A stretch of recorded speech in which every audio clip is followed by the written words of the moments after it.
يؤتي الحكمة من يشاء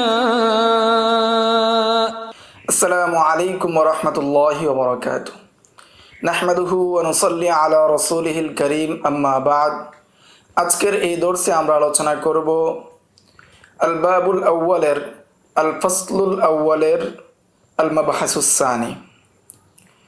মাবহাসুস সানি হলো তবকাতুর রুয়াত ফি আসরি রিওয়ায়া, অর্থাৎ রেওয়ায়াতের যে যুগটা ছিল সেই যুগের মধ্যে যে রাবিরা রয়েছেন তাদের যে স্তর, তাদের যে তবকা, সেই সম্পর্কে আলোচনা।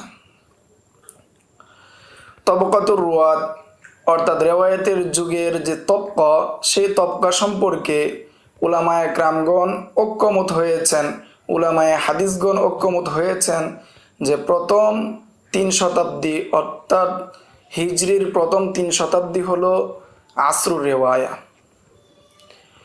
আর কেউ কেউ 4র্থ শতাব্দী অর্থাৎ 4র্থ শতাব্দীর যারা ছিলেন, আহাল ছিলেন, তাদেরকেও আসরুর রেওয়ায়ার মধ্যে অন্তর্ভুক্ত করেছেন। এবং 4র্থ শতাব্দীর পর্যন্ত এই ইসনাদের ব্যবহার এবং ইসনাদের গ্রহণযোগ্যতা এবং এই ইসনাদ সম্পর্কে মানুষের গুরুত্বারোপ করা এই 4র্থ শতাব্দী পর্যন্ত ছিল এবং 5ম শতাব্দী পর্যন্ত তাকরিবান এটার শেষ পর্যায়ে ছিল, অর্থাৎ এই অবস্থার শেষ দিক ছিল। প্রথম যে 3 শতাব্দী অথবা প্রথম যে 4 শতাব্দী, এই 4 শতাব্দী যে আসরুর রেওয়ায়া, এই আসরুর রেওয়ায়ার উপর উলামায়ে কেরামের এই ইত্তেফাকের উপর কয়েকটি নুসুস নিয়ে আসবো, যেই নুসুসগুলো এই উলামায়ে কেরামের ইত্তেফাককে তায়িদ করবে, শক্তিশালী করবে। 1 নম্বর নস, আবু সাঈদ খুদরি রাদিয়াল্লাহু তাআলা আনহু বর্ণনা করেন, قال رسول الله صلى الله عليه وسلم يأتي على الناس زمان فيغزو فئام من الناس فيقولون فيكم من صاحب رسول الله صلى الله عليه وسلم, যে এমন একটি সময় আসবে যে সময় মানুষ যুদ্ধের জন্য বিরাট একটি সংখ্যক লোক বের হবে এবং তাদের মধ্যে জিজ্ঞাসা করা হবে, আপনাদের মধ্যে এমন কেউ আছে কিনা যিনি রাসূল সাল্লাল্লাহু আলাইহি ওয়াসাল্লামের সহবত অর্জন করেছে? তখন তারা বলবে, হ্যাঁ, আমাদের মধ্যে রাসূলের সহবত অর্জনকারী ব্যক্তি রয়েছেন এবং তাদের বরকতে সেই যুদ্ধকে বিজয় দান করা হবে, সেই যুদ্ধে জয়লাভ করবে। এরপর তিনি বলেন, সুম্মা ইয়াতি আলান নাসি জামানুন ফায়াগজু ফিআমুন মিনান নাস ফায়ুকালু হাল ফীকুম মান সাহাবা আসহাবা রাসূলিল্লাহি সাল্লাল্লাহু আলাইহি ওয়াসাল্লাম, যে অনুরূপভাবে পরবর্তীতে আবার এমন একটি সময় আসবে যে সময় বিরাট একটি সংখ্যক লোক যুদ্ধের জন্য বের হবে এবং তাদেরকে জিজ্ঞাসা করা হবে, তোমাদের মধ্যে এমন কেউ আছে কিনা যে কোনো রাসূলের সাহাবার সাথে সাক্ষাৎ করেছে, তার সহবত অর্জন করেছে, এমন কেউ আছে কিনা? তখন তারা বলবে, হ্যাঁ, তাদের মধ্যে একজন রয়েছেন এবং তার বরকতে সেই যুদ্ধের মধ্যে তারা জয়লাভ করবে। এরপরে তিনি উল্লেখ করেন, সুম্মা ইয়াতি আলান নাসি জামানুন ফায়াগজি ফিআমুন মিনান নাস ফায়ুকালু হাল ফীকুম মান সাহাবা আসহাবি রাসূলিল্লাহি সাল্লাল্লাহু আলাইহি ওয়াসাল্লাম, যে তোমাদের মধ্যে এমন কেউ আছে কিনা যে কোনো তাবির সাথে সহবত অর্জন করেছে, অর্থাৎ যিনি রাসূলের সাহাবীর সাথে সহবত অর্জন করেছেন, তার সহবত অর্জন করেছে, তার কোনো সাথী আছে কিনা জিজ্ঞাসা করা হবে। তখন তারা বলবে, হ্যাঁ, তাদের সাথে রয়েছে এবং তার বরকতে তাদের যুদ্ধের জয়লাভ করবে। এখানে 3টি স্তর বর্ণনা করা হয়েছে। 3টি স্তরের মধ্যে রয়েছে সাহাবায়ে কেরামগণ, তাবেঈন, তবে তাবেঈন, অর্থাৎ এই 3টি স্তর বর্ণনা করা হয়েছে। এই হাদিসটি ইমাম বুখারী রাহমাতুল্লাহি আলাইহি ফাযাইলুস সাহাবার মধ্যে বর্ণনা করেছেন। 2 নম্বর নস, ইমরান ইবনে হুসাইন রাদিয়াল্লাহু তাআলা আনহু বর্ণনা করেন, রাসূল সাল্লাল্লাহু আলাইহি ওয়াসাল্লাম বলেছেন, খয়রু উম্মতি করনি সুম্মাল্লাযীনা ইয়ালুনাহুম সুম্মাল্লাযীনা ইয়ালুনাহুম, উত্তম হলো আমার যুগে যারা রয়েছে, যে উম্মত রয়েছে তারা হলো সর্বোত্তম, এরপর যারা আসবে, এরপর যারা আসবে। ইমরান ইবনে হুসাইন রাদিয়াল্লাহু তাআলা আনহু বলেন, ফালা আদ্রি আযাকারা বা'দা করনিহি করনাইনে আও সালাসাতান, যে এই কথা আমার স্মরণ নেই বা আমার জানা নেই তিনি প্রথম যুগের পরে 2 যুগ উল্লেখ করেছেন নাকি 3 যুগ উল্লেখ করেছেন, সেটা আমার জানা নেই। এরপর তিনি বললেন সুম্মা ইয়াকুনু বা'দাহুম কওমুন ইয়াশহাদুনা ওয়ালা ইউশহাদুনা, যে এর পরবর্তীতে এমন একটি সম্প্রদায় আসবে, এমন একটি গোত্র আসবে, এমন একটি প্রজন্ম আসবে যারা সাক্ষ্য দিবে কিন্তু তাদের থেকে কেউ সাক্ষ্য গ্রহণ করবে না। ওয়া ইয়াখুনুনা ওয়ালা ইউতামুনা, এবং তারা খিয়ানত করবে এবং তাদের নিকট কোনো কিছু আমানত রাখা হবে না। ওয়ায়ানজুরুনা ওয়ালা ইয়াফুনা, এবং তারা মান্নত করবে এবং মান্নতকে পূর্ণ করা হবে না। ওয়াজহারু ফীহিমুস সিমানু, এবং তাদের মধ্যে স্থূলকায় অর্থাৎ মোটা হওয়াটা বৃদ্ধি পেয়ে যাবে। এই হাদিসটি বর্ণনা করেন ইমাম বুখারী রহমতুল্লাহি আলাই তার ফাজাইলুস সাহাবার 3650 নম্বর হাদিসে। এই হাদিসের মধ্যে প্রথম 3 যুগের মানুষের ফজিলত বর্ণনা করা হয়েছে।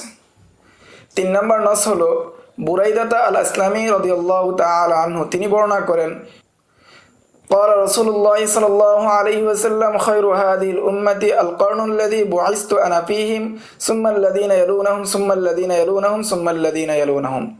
বুরাইদাতা ইসলামী রাদিয়াল্লাহু তাআলা আনহু বলেন, রাসূল সাল্লাল্লাহু আলাইহি ওয়াসাল্লাম বলেছেন যে সর্বোত্তম উম্মত হলো যেই যুগের মধ্যে, যেই শতাব্দীতে আমি প্রেরিত হয়েছে, এরপরের সর্বোত্তম উম্মত হলো এরপর যারা আসবে, এরপরে যারা আসবে, এরপর যারা আসবে।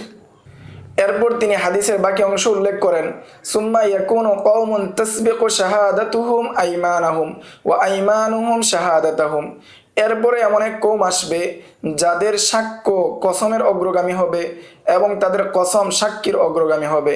এরা বুঝিয়েছেন তারা সত্য মিথ্যা যাচাই ব্যতীতই তারা সাক্ষী দিবে, সত্য মিথ্যা যাচাই করা ব্যতীতই তারা কসম করবে।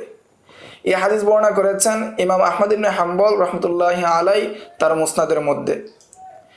4 নম্বর নস হাফেজ ইবনে হিব্বান বুস্তি, ওনার ওফাত 354 হিজরিতে, তিনি আস-সিকাত কিতাবের মধ্যে বলেন, আমি এমন 2টি কিতাব লিখব যেই কিতাবের মধ্যে যারা ইলমকে গ্রহণ করেছে, নিজেদের মধ্যে ধারণ করেছে, তাদের সম্পর্কে আমি 2টি কিতাব লিখতে চাই।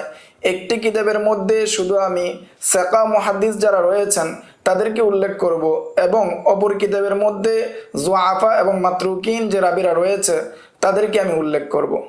এবং এই 2 কিতাবের মধ্যে প্রথমে আমি শুরু করব সাকা রাবি যারা রয়েছে তাদেরকে দিয়ে, এবং সাকা রাবিদেরকে উল্লেখ করতে গিয়ে প্রথমে আমি শুরু করব যারা রাসূল সাল্লাল্লাহু আলাইহি ওয়াসাল্লামের সুহবত অর্জন করেছেন, তাদেরকে এক এক করে হরুফুল মুআজ্জামের ভিত্তিতে আমি তাদেরকে উল্লেখ করব, কেননা তারা হলেন সর্বশ্রেষ্ঠ মানুষ এবং রাসূল সাল্লাল্লাহু আলাইহি ওয়াসাল্লামের পরে তারাই হলেন এই জাতির সর্বশ্রেষ্ঠ মানুষ।